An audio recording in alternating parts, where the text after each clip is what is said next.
Mayoqni asrang azizlar. Mayoqni asrang.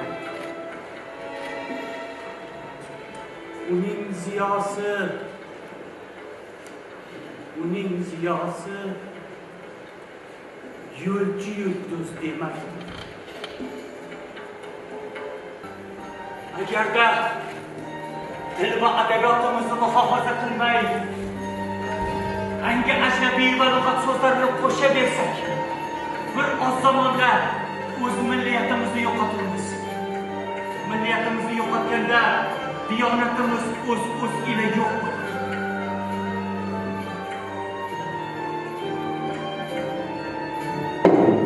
Bas. Bizni tilimizni ajnabiy lug'atlardan muhofaza qilmoqlik eng birinchi muhim bir vazifadir. Ko'zlaringizni ochingizlar. Ko'zlaringizni ochingizlar.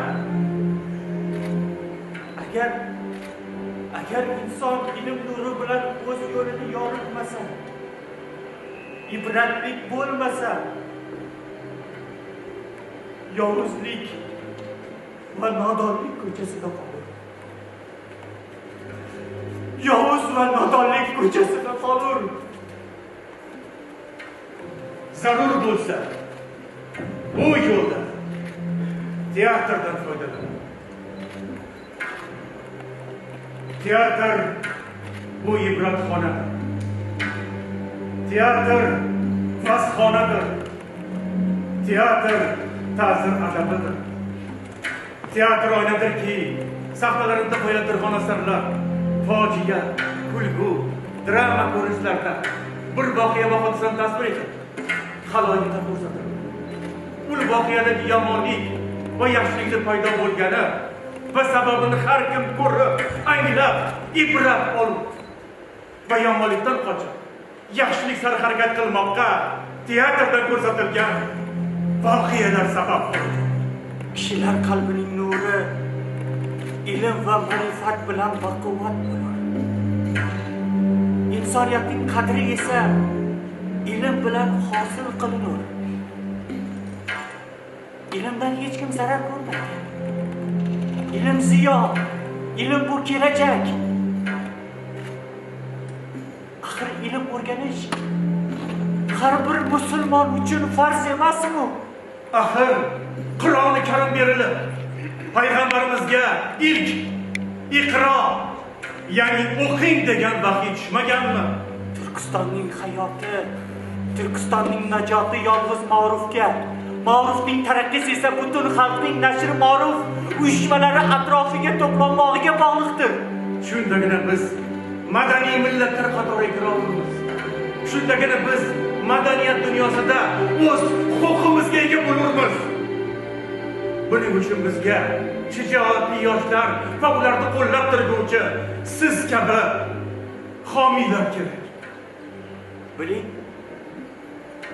anglang. Buning uchun bizga shijoatli yoshlar va ularni qo'llab turguvchi siz kabi homiylar kerak.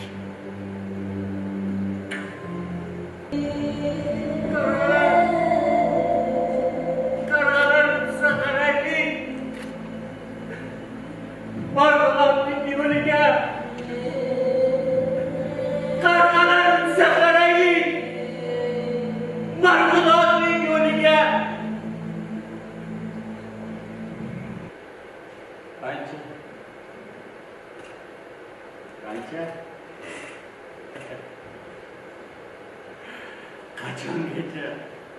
qachongacha sizni deb shuncha odamlar nobud bo'lishi kerak?